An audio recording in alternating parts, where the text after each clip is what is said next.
Mirë mëngjes dashur miq, shikues dhe dëgjues të videove të mia. Tashmë u bë traditë ora letrare që vazhdon rrugën e saj të suksesshme, relativisht të suksesshme. Jam i kënaqur me pjesëmarrjen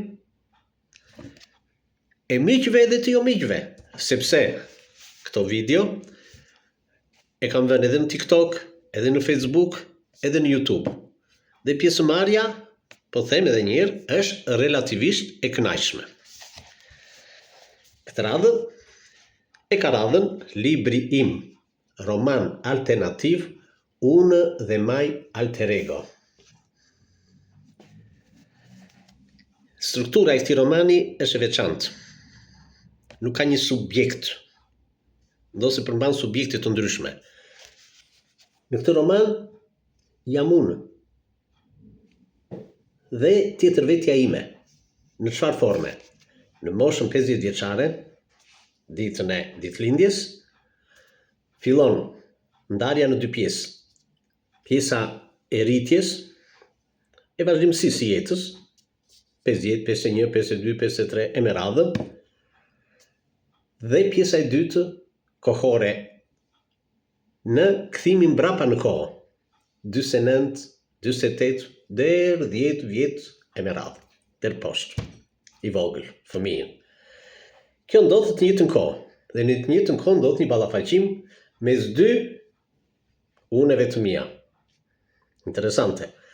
Ndërsa uni që zbret në kohë nuk mund të gënjej për kohën e shkuar, për ngjarjet të cilat kanë ndodhur, sepse do gënjej veten në radhë parë dhe publikun. Uni i dytë, që është në rritje, mundet të tregojë dhe të fantazojë historira dhe gjëra mbase jo vetëm të paarritshme, po as në fantazi nuk mund të ndodhin.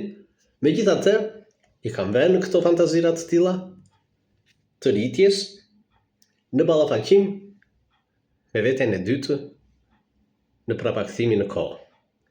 Pra, kur uni që është në rritje, për shembull vete 55 vjet, ai në zbritje është 45 vjet. Çfarë ka ndodhur në moshën 45 vjeçare? Dhe çfarë do ndodhë në moshën 55 vjeçare? Tash i kam kaluar atë moshë, po flas për kohën kur shkruar ky libër. Po në moshën 70 vjeçare, që se kam arritur akoma. Dhe në këtë libër është arritur. Nuk po zgjatem, por po ju lexoj një kapitull. Kapitullin e 28. E jetuara zigzag e ngjarjeve në prapakohën time, sa më sikletos në padurim, aq më haron prej ti. Jetoj lëvizjen më paradoksale të vetes, metamorfozën më absurde të ekzistencës sime. Po sa ndjej ripërtëritjen, freskinë të çdo grimce trupore e ndjesie shpirtërore, papritur ndodhem në të kundërt të saj, si një aktor teatri në rolin e shpejtë të rritjes nëpërmjet makiazhimit dhe tekstit të dramës. Fundi i rolit, bashkë me çmakiazhimin dhe harresën në thonjza të tekstit, më kthen përsëri prapa në moshë, për të përsëritur në çdo fazë të gjendjes sime ripërtëritëse e freskuese, madhimin e përkohshëm në skenën teatrale të jetës. Një zbritje e ngjitshme në ngjitjen zbritëse të saj. Jam pra mes malesh, 1987, dhe mes jetës, 1987, në çastin e parë formues të saj. Po, formues, krijues, lindës. Më ndihmoni si ta quaj më bukur letrarisht, më saktë shkencërisht, më bindshëm njerëzisht. Jam lloji i të plotfuqishmit të jetës, brenda jetës. Jam unë, por jo vetëm unë. Vetëm unë do ta kisha jetën në plotësinë e saj të pamjaftueshme. Jo vetëm unë kam jetën në mjaftueshmërinë e saj të plotësueshme. Plotfuqishmëria që ndjej më shumë se fetar të vjetër, më bën besues të plotfuqishmërive të universit. Ndjehem hallkë e determinuar prej tyre dhe determinues mes tyre. Universi më ngjan me hapësirë të pafund dasmash të martuarish. Sot është radha ime, sot jam unë, qendra e tij. u trashëgofshim e dashur. E dashur, të kujtojnë ato vargjet para 30 vjetëve për 10 vjetorin e martesës sonë? A më kujtojnë, thua, fjalë për fjalë e varg për varg, po të them vetëm të fundit. E kursa që 10 vjetë kemi që vumë kurorë, ne do mbetemi për jetë, bashkëshortë dhe dashnorë.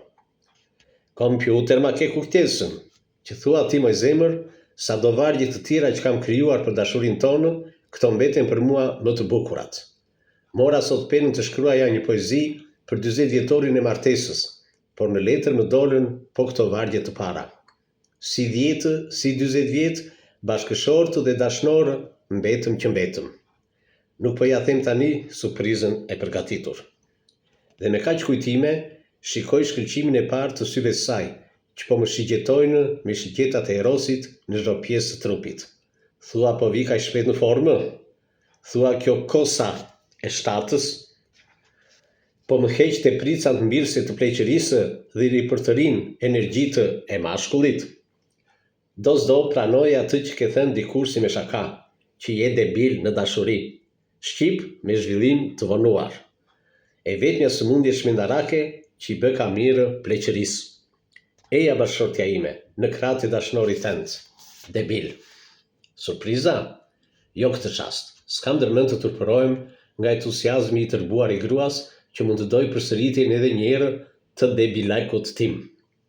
Po e them atëre me snesh, se s'mëri goja pa folur, me besim që do më lini mua t'ja themi pari.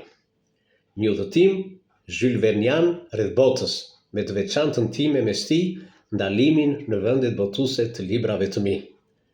Se, ta them prap me snesh, ku i dinë tekat më pas kësaj kosë shtatës? Ju falenderoj për vëmendjen. Herë tjetër mund të lexojmë ndonjë fragment tjetër, po mirë është ta lexoni këtë libër. Nuk do zhgënjeni.